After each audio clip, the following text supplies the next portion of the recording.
Now, would they like to ask any questions, or what else do you have in mind? This is the program. So invite anyone who would like to ask a thing or two. Assalamu alaikum, Huzur. I'm Nasir Khan from Fazal Mosque, Khalka. I have two questions, so can I have permission? Please. My first question is, please can Huzur advise whether or not MD should enter into weapons technology and defense systems research, defense systems, especially weapons of mass destruction. Now, what's your feeling about it? You should advise me first. Tell me the pros and cons of this.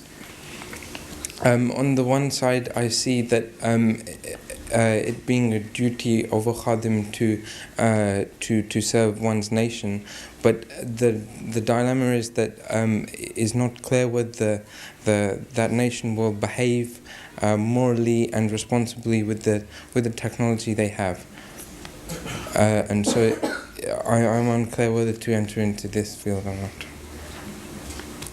But if you enter this technology, as Jamaat has already entered it in different countries, what would you achieve? That is the point.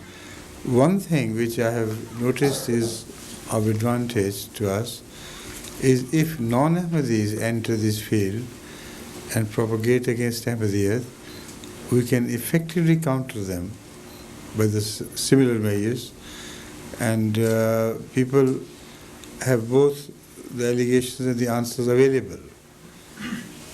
And then we can go on striking hard again and again so that such vicious people are demolished at the end. Canada has taken lead in this. The Canadian group is doing a wonderful job. Now, that much is good. But if you think through internet, etc., we can convert people. I find it really hard to believe, because so far in my experience, doing all this exercise, with which I have got some involvement, personal involvement as well, I haven't found a single person really getting interested in Ahmadiyyat. At present, the internet network has become more of a show business than anything real. And it is serving the cause of American propagandists far more than anything else. People who are experts in these things, they spend a lot of time sitting before their television, pressing buttons, this and that, and bringing out some information here and there. But by the end of the day, I think they leave the place as poor as they were before in real things of life. But for students of some sciences, whether it's not only science but arts as well, technology, etc., if they want to gain something out of this still, this I'm sure is something which we should commend to all the youth, that they should improve their knowledge in their particular line by getting involved in this, but they should not move the knob round and round to see this and that and that and that, and to be at one with the world as such. This is just a sheer waste of time. And you may get involved in other things which may attract your attention, which people want to sell you those packages, and you get involved in that. But if you really analyze this, that go into the depth, you'll find that it is just a sheer waste of time. But the area which I have mentioned, that is very important. I have also utilized this internet system for the book I'm writing, which is finished now almost. Many a time I wanted information on a certain subject, which I had read somewhere, and I failed to pinpoint where I had read it. So we sent the information, we broadcast the information through internet. And one professor from somewhere, I think who has his hobby in seeing what's happening everywhere, he noted it and led us to the article which was published about 20 years before in Scientific American. But he had full knowledge of that, and I was glad to find out that this internet could be of service if you need things. So in that way, you can offer your services to the Jamaat in particular areas of technology and sciences, and tell them that you are available to help, and whenever you seek others' help, you can, of course, you know the way how to do it. So these are some areas of service to the people and to myself, to Jamaat, which I have mentioned, and your question still remains unanswered. You see, after all that I have said, I still find that your question remains unanswered. It is you who should advise me. Instead of asking a question, you should give the answer. Tell me what you can help us, the Jamaat, or others like you can help us, and when we know that you can be of service, of course we'll request you to do something. Okay? Thank you. The second question, yes.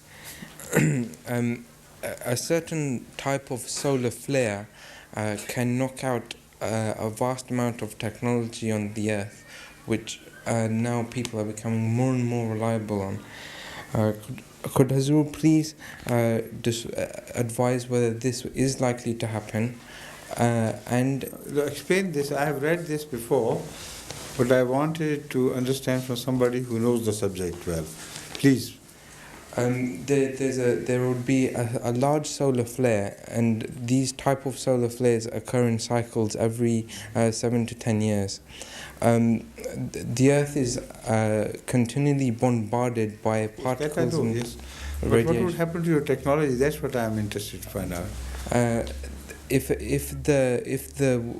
the polarization of the flare was correct, then anything which was based on electricity would become affected to the extent of ruining the instrument completely.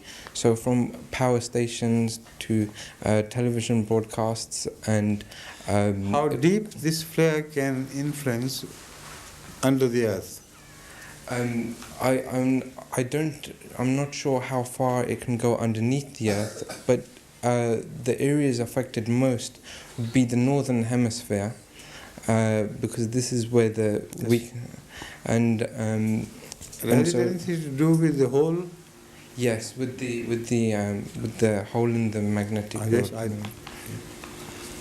So, the only answer is to remove these important information with cassettes, etc., or discs to such areas where it is not likely to happen.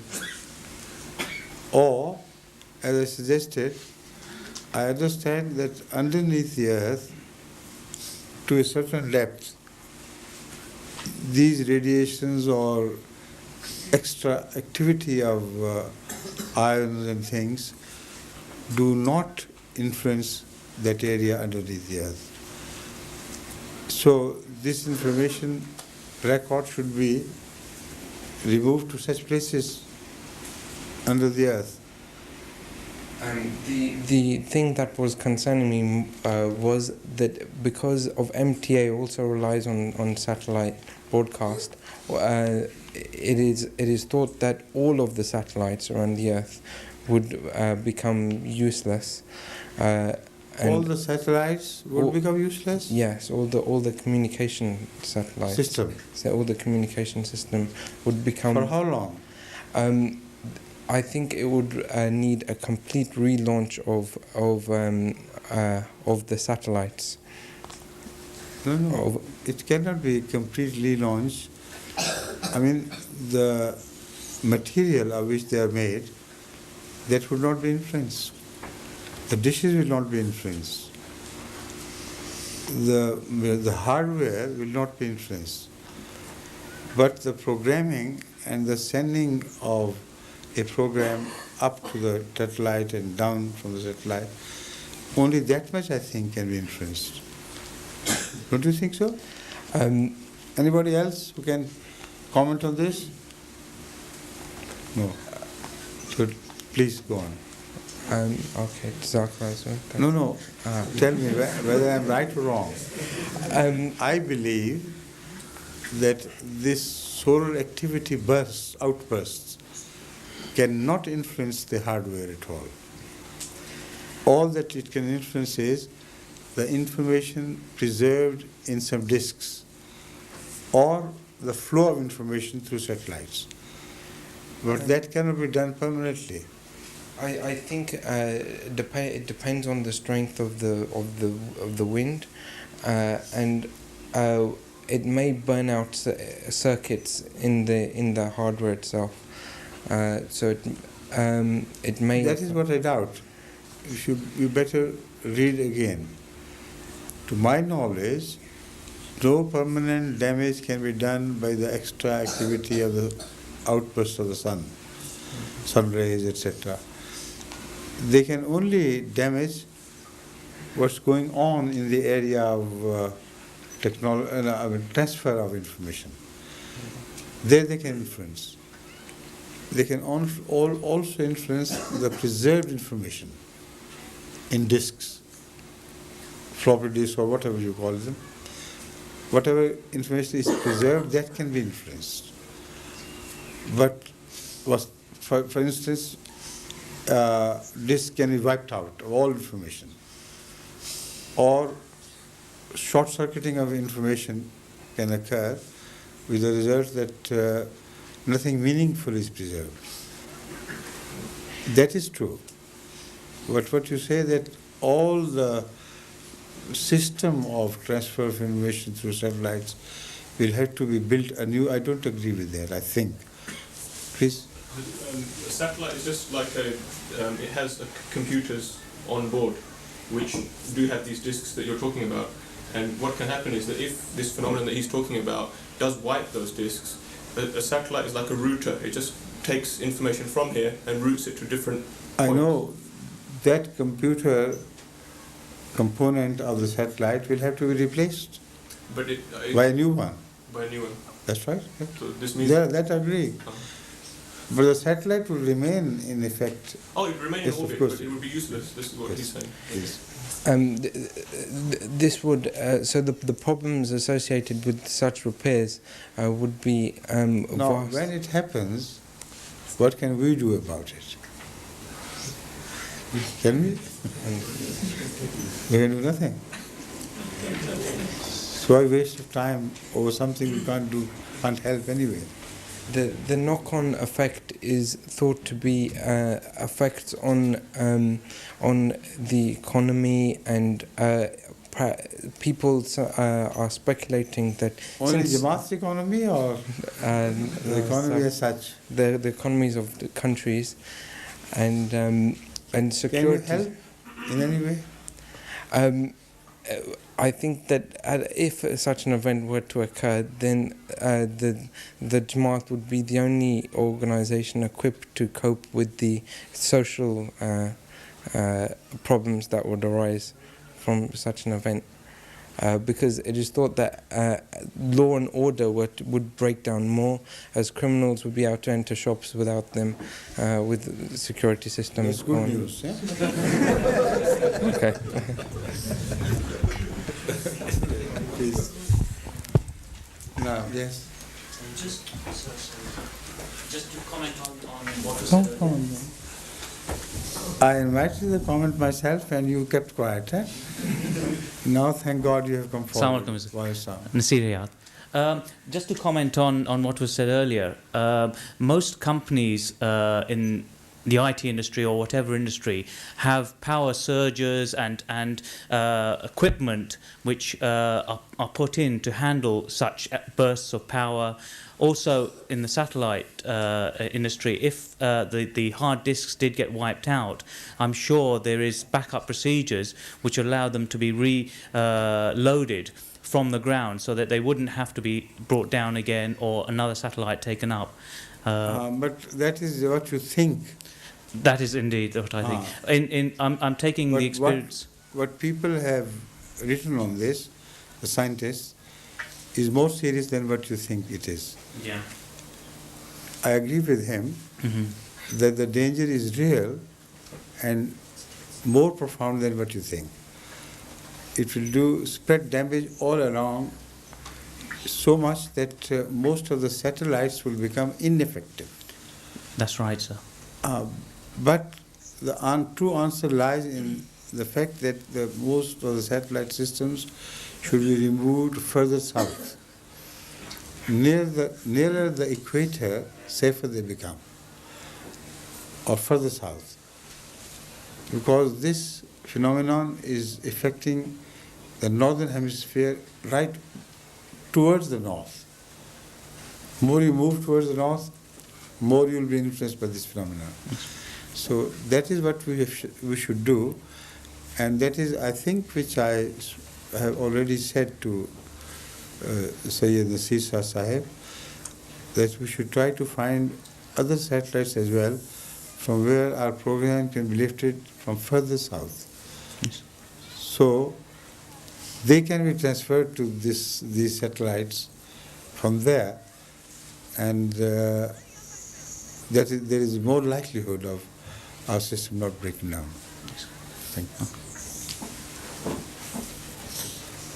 Anyone else would like to opine on anything? Yes, please. Assalamu alaikum, Huzur. Walid Sanif, what's it you want to say? I've got a question about genetic engineering. About your worries about Qadian, that's all right, no problem. Thank you, Huzur. That's Thank right, you. yes. Huzur, pharmaceutical companies are spending a lot of money on doing research into genetic engineering. And my question is, what guidelines does the Holy Quran give us about genetic engineering? I have already spoken on this subject so many times. All my answers are recorded. Genetic engineering by itself is not wrong. It depends on what purpose will it serve. So, the idea of genetic engineering is good. If it helps the creation of God in any way, it's well and good. Like medicine is when it helps the creation of God. When it begins to work against the creation of God, then it can become very dangerous. Unfortunately, a part of genetic engineering today is being employed just for that purpose, to create new forms of life, to change the genetic signals of genes, and to create animals which were not created by the evolution of God for the last 1 billion years. So they are interfering in an area which is not under their command. Because to understand genes, by just genes, is so far removed into the future to really understand genes, but it may take 1 billion years for the study of genes themselves. It boggles the mental faculties of scientists to know what genes are and to know how they work. They know just a superficial bit of how they work, but they do not always work as they understand. Because another part, some other gene influences the gene they are working on. And once they have changed it, the whole system is deranged, or could be deranged. If not totally, at least partly it could be influenced. So in view of this, the dangers are very real that what they produce as slaves will one day become their masters. They can genetically produce such insects which could be helpful today but very dangerous tomorrow. So on this, many scientists who know this subject have already moved American judicial system. They have pressed charges against such scientists, irresponsible scientists, that they are going to destroy humanity and the future of man as such. So genetics could be good, it could be bad. It is good if it promotes the creation of Allah. For instance, sometimes genetic treatment is needed for girls who cannot bear children. Now this is promoting life. This is serving the cause of what Allah has created. So wherever it is serving genetic engineering or whatever new science there is, it is serving the cause of Allah's creation, it cannot be condemned as wrong. Where it is contrary to Allah's creation, there, whether you condemn it or not, it's going to hit back. Right? Thank you.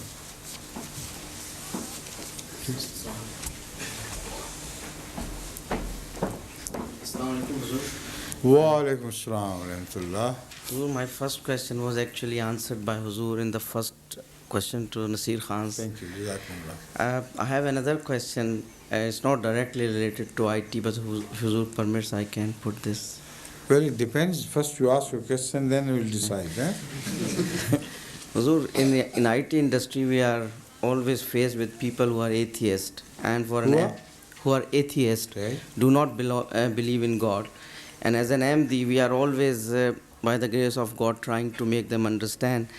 I have a very, very real experience of life in the last 10 years, that when I was developing a very large system for a bank software, I was coming with lots of bugs in my program, and I was struggling to debug it. And in one of Huzur's sermon, Huzur explained the tafsir, the explanation of Rabbana Atmim Lana Nurana. Yes.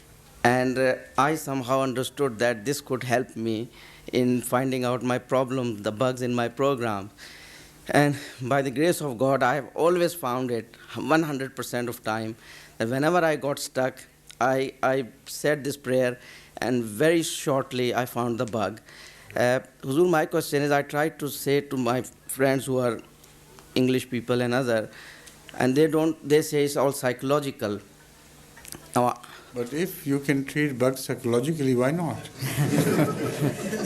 Huzur, I tried to say to them that these are the things which come into our mind externally. You are just telling them why you are a believer. Yes. You are not telling them anything why they should become believers. These experiences can be taken very lightly in view of what is happening in the world of spiritualism. People in the name of spiritualism are playing fraud upon the world. And when you hear about them from a distance, you are sometimes impressed. If they are shown things that are shown on television, which are basically fraud, most people are influenced. So these people you're talking to, they have heard of these things. They say it happens. Everybody believes it's true, but it's not that. It's impressions. So this is no way of treating them. You have to go about the business of convincing people of the existence of God in many ways which the Holy Quran has suggested. And those ways have to be learnt first by you. You should know how you can definitely prove the existence of God to an atheist, but again the problem would be, will he be interested in that? He will not be interested. But instead of offering yourself as answering questions, I have noticed that the best way is to put the atheist on the defensive. by suggesting questions to him, kindly prove to me how this could have happened without there being a God who was in charge of the whole thing, with all his know-how and everything. Tell me how automatically, without any interference from on high or from any conscious being, this thing could be organized. Now, by building these questions gradually, you can completely render him defenseless. You work on computers, Yes. don't you? Yes. Can computers be organized by themselves in 1 trillion years? No. Why not? If by bit, through bit by bit theory, human mind can be created, which is 1 trillion times more complex than a computer. That's right. Because no computer has a conscious I. It has no ego. It does not tackle with the problems to its own liking. And it does not understand beyond what has been fed into it. That's right. It has no capability of visualizing the universe. Only that much of information which you pass into it and press into it, that can be fed into the system without knowing what is fed into the system. Nobody realizes it. So a computer cannot willfully operate a computer. The operator has to be different. The operator has to be conscious. So whoever computes in the brain has not to be the brain itself. That's right. The brain at best is the most complex computer there can be. But who runs it? Who presses the keys? That's right. Without anybody running a computer cannot run by itself. That's right. It has to be told what to do. Your brain is just like a very complex computer. The more complex it is, the more knowledgeable the person or whatever you refer to has to be to operate it. Otherwise, the brain itself is not its own operator. This is the dilemma which faces the world of naturalists who have found no answer to this. Whenever it comes, they just disappear and try to avoid the subject. They simply cannot answer this question, who operates the computer of mind? While your computers have to be operated by outside conscious beings.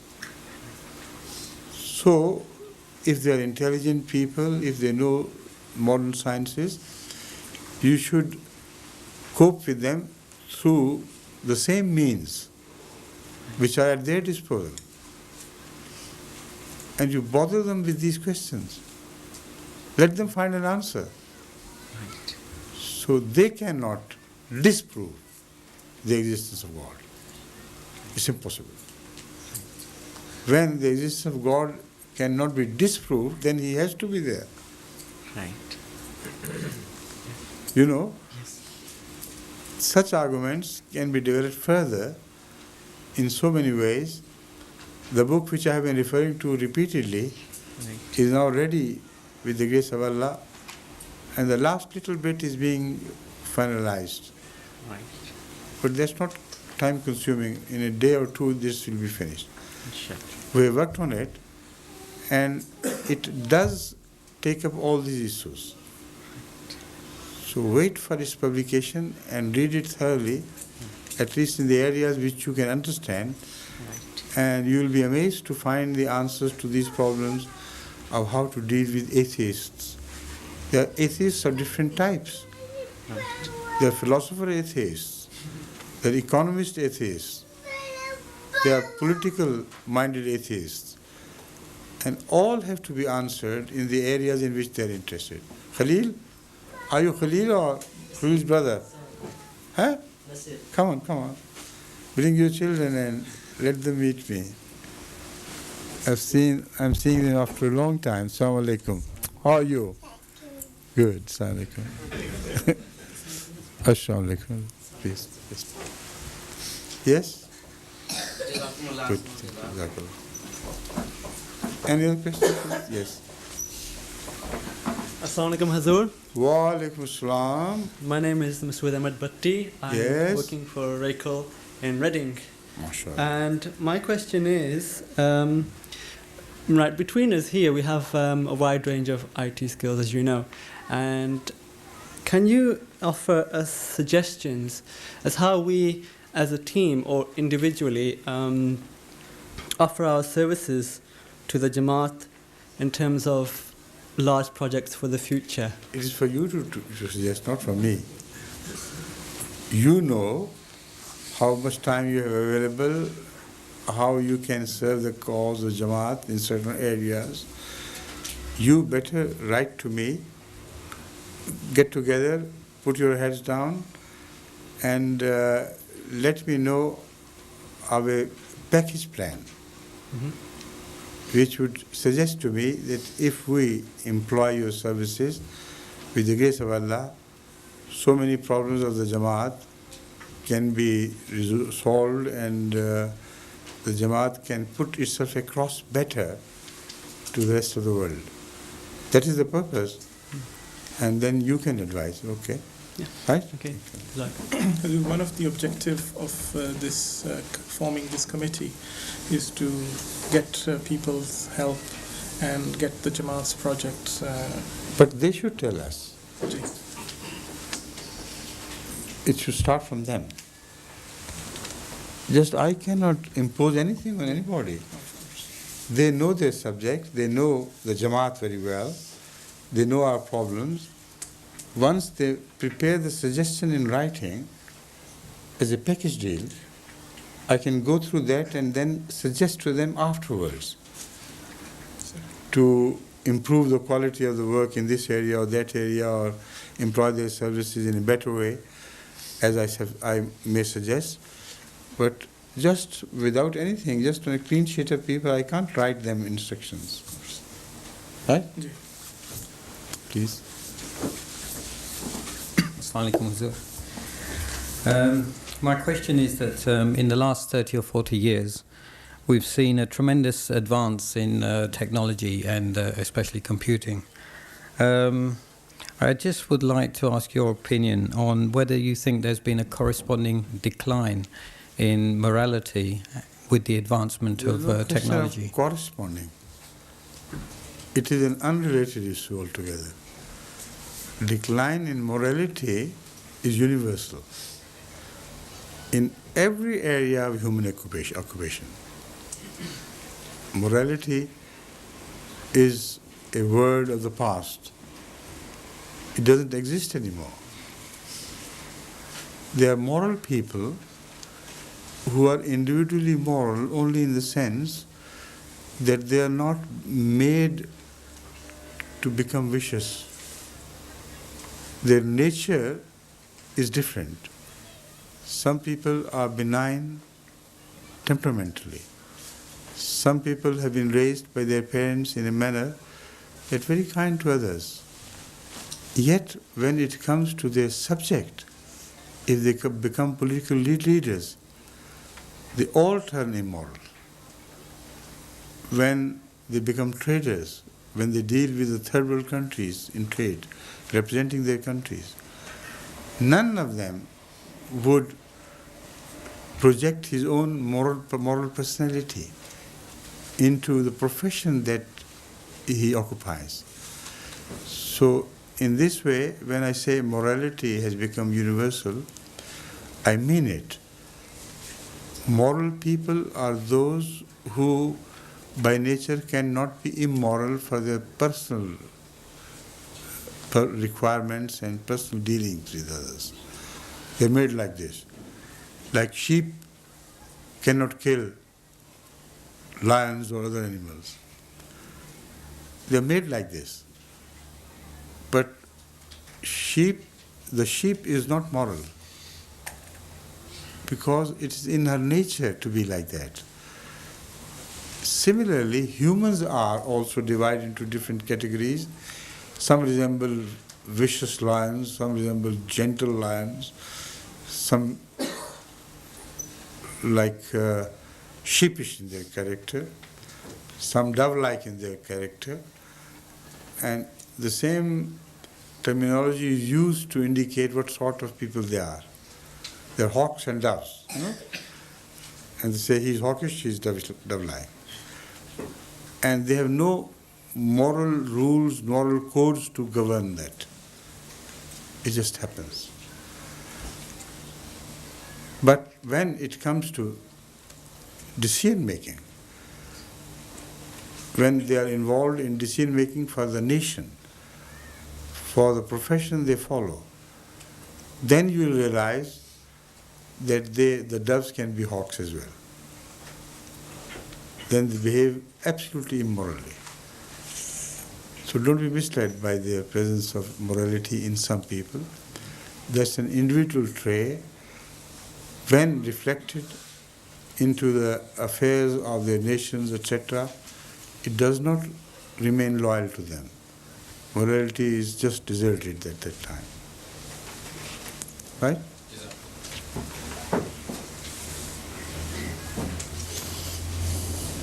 Assalamu alaikum, Hazur. Wa alaikum assalam. Hazur, I have two questions. Please. The first one is that we hear great claims about virtual reality and artificial intelligence in the foreseeable future. We are told that soon we will not be able to distinguish between reality and virtual electronic reality. And similarly, that computers will develop consciousness. I know you have just touched on this subject. What is your view on humanity's progress in developing consciousness? My view is that the world will be doomed the day computer gain consciousness. That's on the films give this view. Forget about films and stop seeing them. Just foolish ideas. Computers cannot have their own personality. Right. Consciousness is dependent on personality. Now, whatever you have fed into a computer, you may feed immense information to that computer, but it will not have a parent. Yes. It will not have a birth. It will not have an experience of a child. It will not have any experience of suffering. It will not remember pain. It will not remember happiness. Leave them out, and what is consciousness? Nothing. So they're mad who think that they can make conscious computers. Other scientists, equally well equipped with scientific knowledge, they reject and poo-poo this idea for the same reason which I'm just presenting to you. This is not possible. But if it is possible, then the world is doomed. But what about this viewing virtual reality and not, becoming addicted to, realities within when you put goggles on and things like that? See, what is reality? You mean virtual reality or objective reality? What do you mean? I mean, we see an objective and subjective reality, but they are saying there will be objective electronic. reality is different and subjective reality is different. Okay. You see something happening outside you which could be very different from what you think it to be. That is why the philosophers have spent thousands of years trying to resolve this problem. Even Aristotle and Plato were deeply involved in this, and they could not find a real answer. What is objective reality? What lies outside as real. But how much of that you really know? You don't know enough of water, for instance, because there is ongoing research on the qualities and properties of water. And the concept of water which you hold today could be very different from the concept of water of tomorrow. We know for certain that the concept of water, which we held 1,000 years ago, has changed fundamentally. A person of 1,000 years ago, if he were told that water, instead of extinguishing, can burn, he would poo-poo at you and say, you have gone mad. Get into a mental hospital. But if you knew that sodium burns in water, like some other elements which are close into that band of sodium, you could have put the sodium in water and suddenly it would flare up into a big flame. So that man would think you're a holy man. But you're an unholy man if you employ this to improve your own image. You should tell him that you can take this sodium and put it into water, it will burn. It is a quality of water which was unknown to you before. So what is the objective reality of water? If a people for thousands of years dealing with water had not known it, and what would be the quality of water 1,000 years hence? When they look back at our knowledge, they would say they knew very little of water. So this is the problem which has been baffling the minds of many philosophers. What is a virtual reality which can be, they say, which can be called absolute? So there are philosophers who deny absoluteness of any idea. And communist philosophers particularly have rejected this concept altogether. They say there can be nothing absolute about anything. As time evolves, or as the time goes by, things evolve, and absoluteness of yesterday becomes a matter to be rejected by tomorrow as unreal and imaginative. Now, these are the problems which we are dealing. And the only reality which appears to be real, not imaginary, virtual, and for all times to come, and absolute, is based on revelation. Allah knows what is present and what is not present. He knows deep inside because He is the creator. Without a creator, nobody can understand what has been created perfectly. So, it is only Allah. And that is the first introduction of God, Alim al-Ghaibi wa Shahada. He knows what you observe. And Ghaib, which you observe not, which you cannot observe. So most of the realities, as we can refer to them, lie behind the screen of our knowledge. We bring them out a little bit now and a little bit then. And then they are turned into Shahada, what was absent. So most of the universe we know is hidden in the absent. Most of the realities you refer to as realities have not yet come to our notice. So the world of absence is much, much greater than the world of presence, what we know to be real today. So these are the grave problems which attend your question and cannot be answered in yes or no as I have explained myself. The other question is that you mentioned that internet is turned into a show business type of show business vehicle.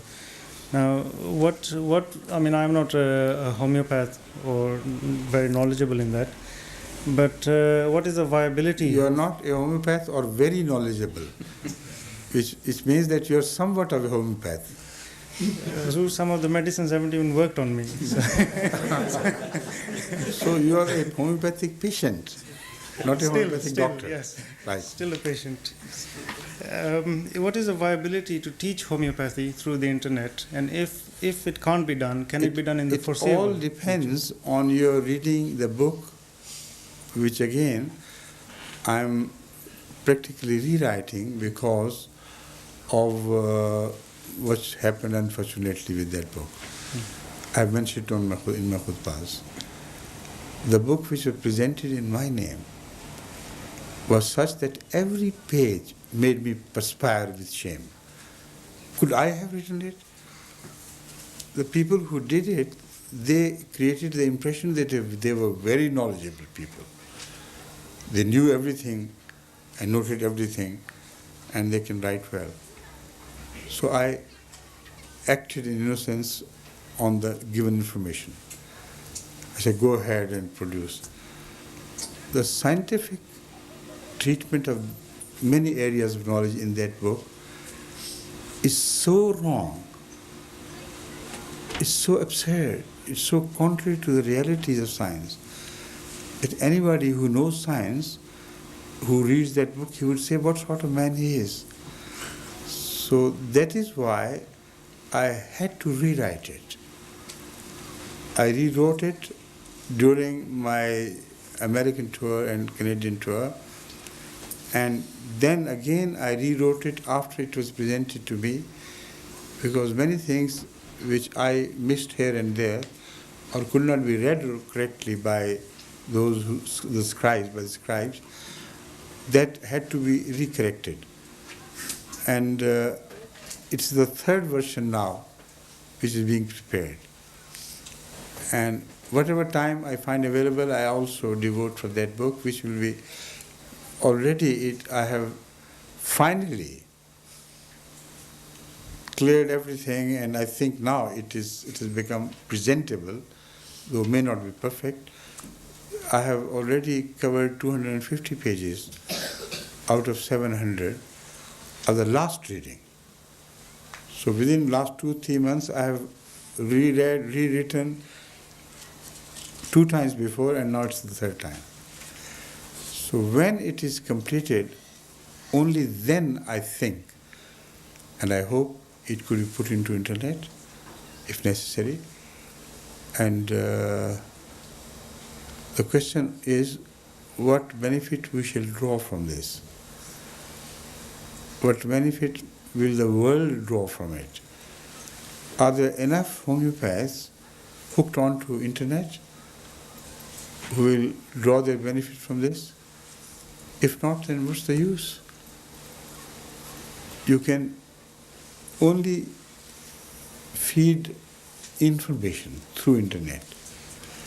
That a book in homeopathy is ready, which is very different from many books written on this subject, and which is written with an aim to make ordinary people good homeopaths. It is written with an object of making families independent in their day-to-day treatment of the family members. If this information is passed repeatedly, and some references can be given of patients who have benefited immensely. With their permission, their names and addresses could also be put into internet. That would make the world interested in homeopathy and in the book. And unless they have the book with interest, they cannot start homeopathy just by internet. Right? Yes. You agree with this or no? Bilkul, I agree. It's a shame it's taken a long time to come out. Right. And I'm glad, first time I'm hearing that you wanted the ordinary person to learn and master homeopathy, Yes. because this is what I had in mind myself to You use go it. through this book, which is now finalized, and you do not need any information on anatomy, on physiology, on this and that. Wherever needed, I have already explained. So you just absorb it and remember the symptom complex. And when a patient comes to you having that, you can immediately give him some medicine, prescribe something for him. But this prescription part is very complex. I have made it clear that to begin with, you think you know remedy now, but it will not work because you really don't know. You really don't know what symptoms were necessary for it to work upon. Almost every remedy which you will read, will be applicable to your case or some friend's cases. And you say, oh, this is my remedy, and then turn that to the next. This is my remedy, and then to the third, and this is my remedy. But most of them will not be your remedies. By reading that book repeatedly, you will first gain an experience of the book itself. And then you must gain your own personal experience. Once you have employed my formulae to different cases, which I have learned through a long experience, and you see them work, then you will learn which remedy is to be used when and how. So inshallah, with the passage of time, I'm sure Jamaat Ahmadiyya will lead the entire world in the subject of homeopathy, because already they're doing it, mashallah.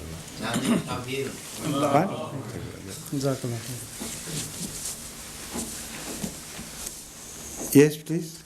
Assalamu alaikum, Hazur. Nasir Bhatt from London Mosque, Khalka. Hazur, my question. How is Nasir Bhatt's politics? Hazur, my question.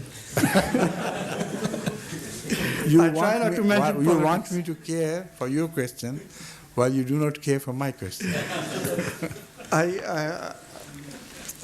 Please. I feel embarrassed to present myself in or serious rather, when I'm trying to concentrate on one question to bring politics into it.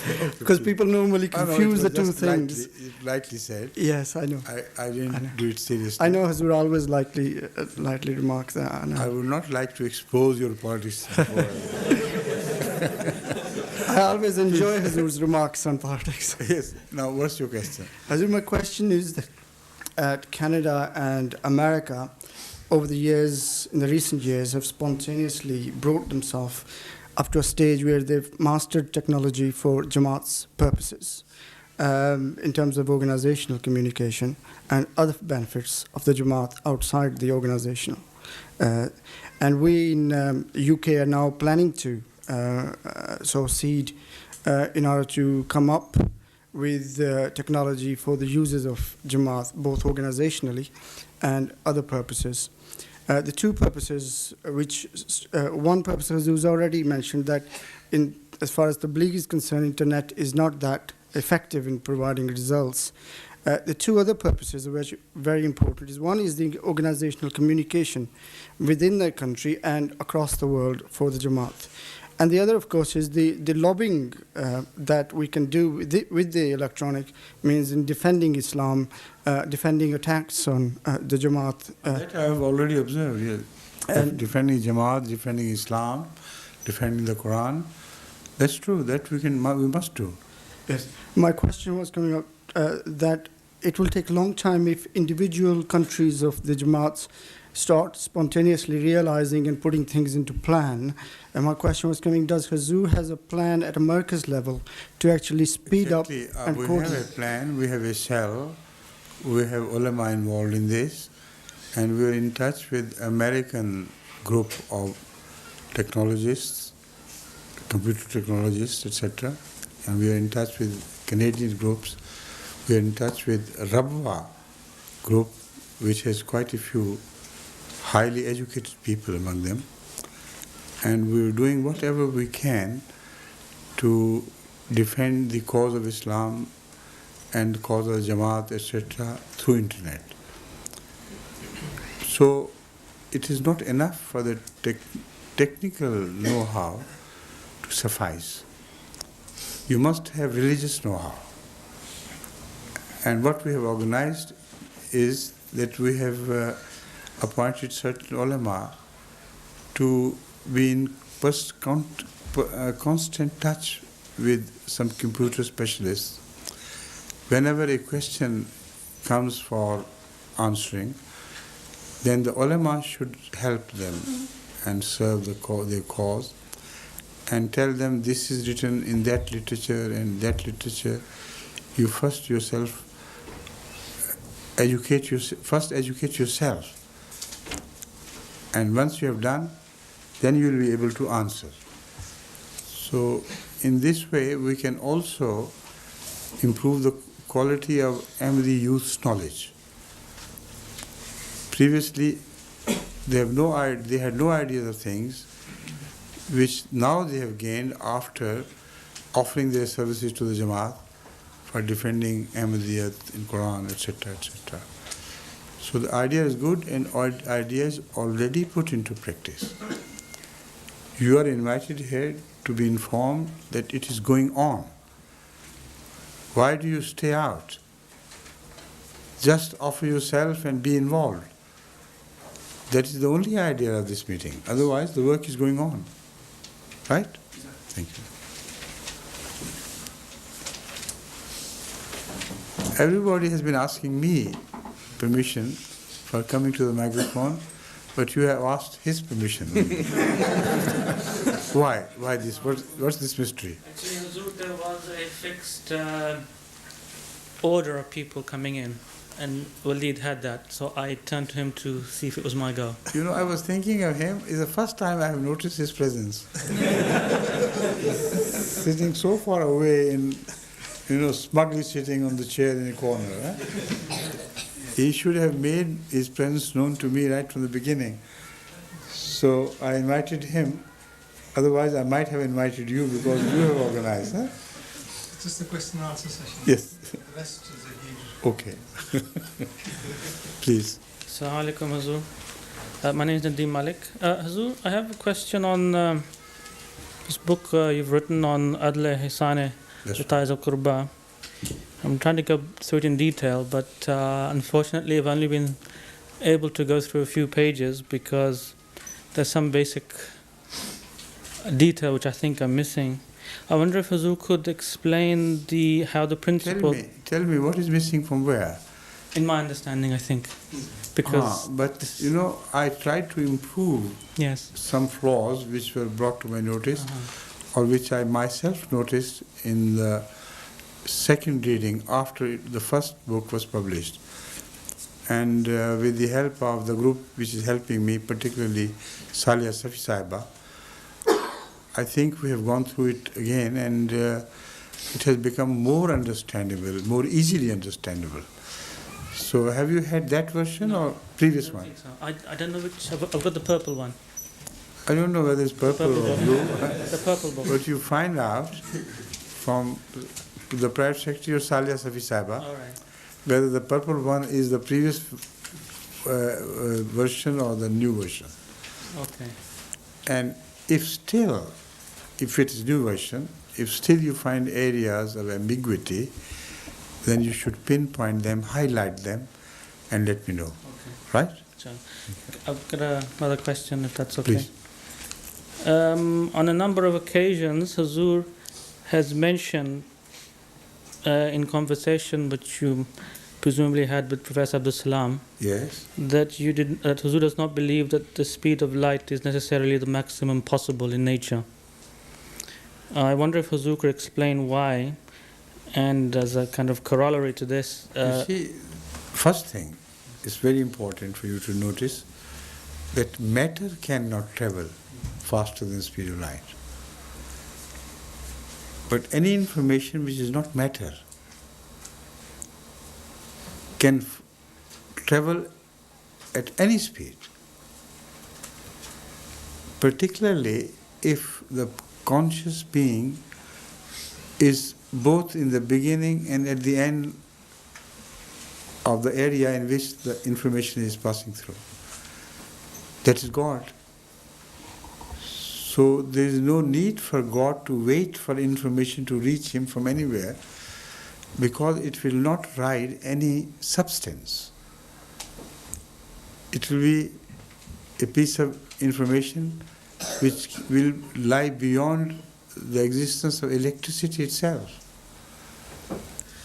A thing which we have already noticed to have happened in human experience. For information, if you read parapsychology, you'll be surprised to find evidence that that information which travels from one mind to another does not require any physical or chemical laws or media to travel through. You think another person thinks, it evidently travels faster than at the speed of light. So these are many areas which were in my mind when I asked this question. And the way he answered, I challenged that, and then ultimately I put him one simple question which a physicist could understand easily. I said, when you change the quality of the medium through which light travels, can it be slowed down?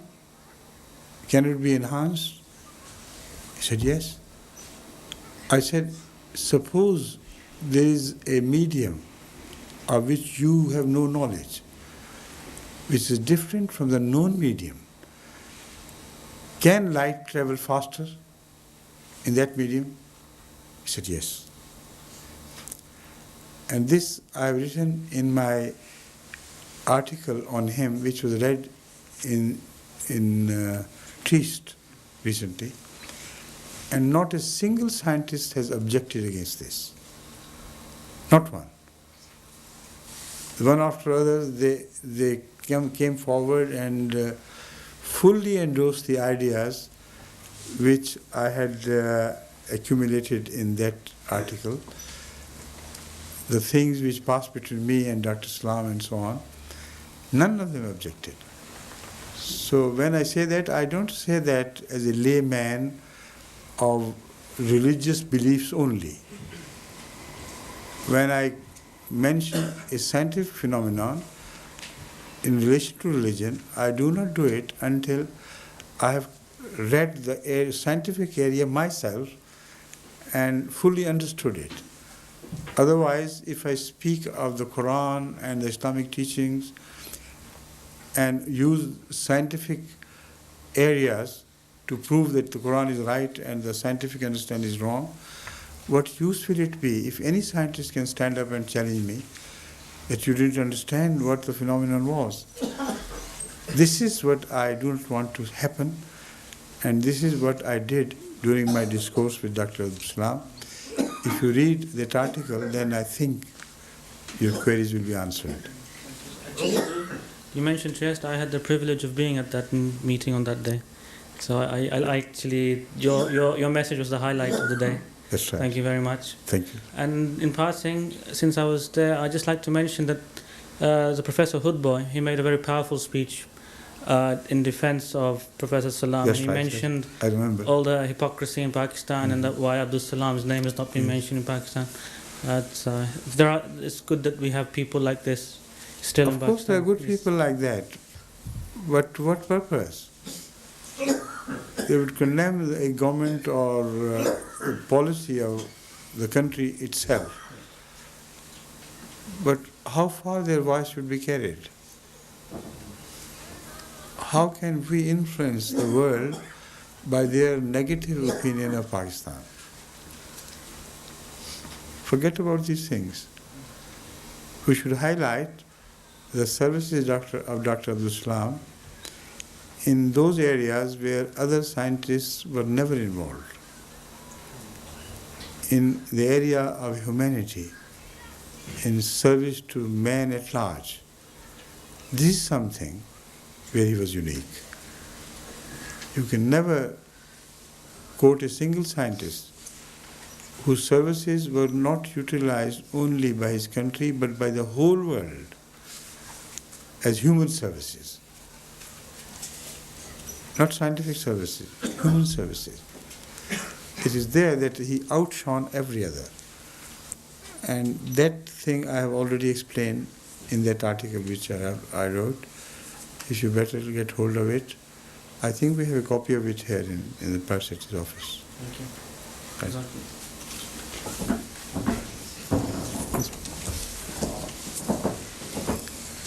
Assalamu alaikum, Hazur. My name is Wa alaikum assalam. Salim Ahmed from Greenford. Yes.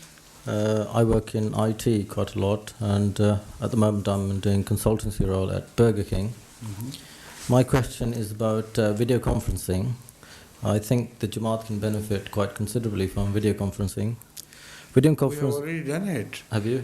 Yes, of course. I'm not aware of In it. America, there was a very important issue to be discussed. Right.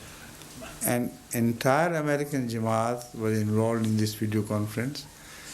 And at very little expense, the matter was resolved. Right. So we already do it wherever necessary. But if in England I can call anybody who can come within an hour or so to discuss things with him, that video conference cannot be something like a personal interview. Sure, sure. You know, it still has some artificiality about it. So it's modern, of course, but it cannot replace the real personal interviews. True. But it can be extended to other countries, like Rabwa or Canada. Yes, or it is already extended. Right. Already. Okay. Thank I you. wasn't aware of it. Jazak. Yes.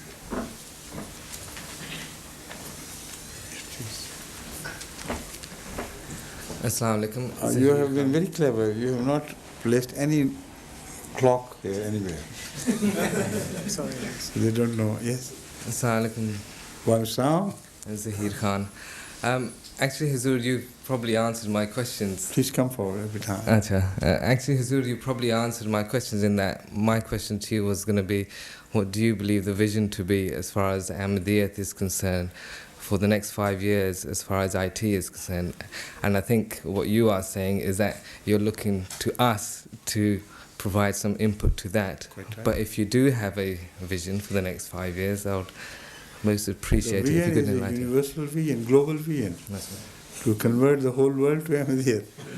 Using IT. Yes, yes. Okay. And the other small question was, do we have we made any changes to the curriculum for our Waqf-e-Nau, for example, to incorporate IT, or is that again something that you're looking for us to provide? So far, whatever proposals I have received on Waqf-e-Nau, they seem to be artificial, and they cannot really help the Waqf-e-Nau children everywhere. They're spread out far and thin over the whole world, in backward countries, in forward countries, and somehow they cannot be brought together through the modern media technology.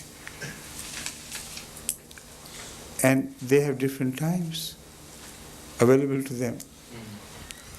And many have no facilities available in their houses. Some have their responsibilities other than this, like going to colleges, schools, professionals, etc., etc.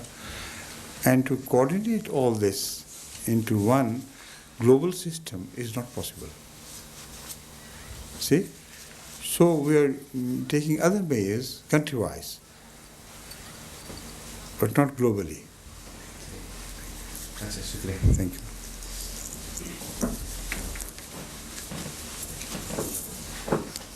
Now, are you going to remind me that time is over?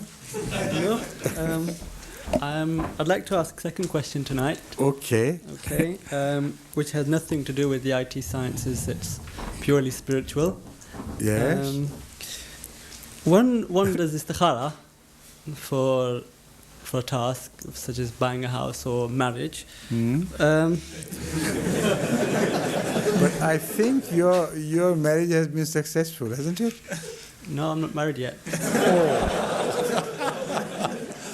The way you did it, you know, I thought your istikhara must have worked. So you're still in the area of istikharas? The obscurities of istikharas? This is why I'm asking. What does one look for when is he looking for a dream or a good feeling? I've heard both views. Did you ever have a good feeling about any possible wife?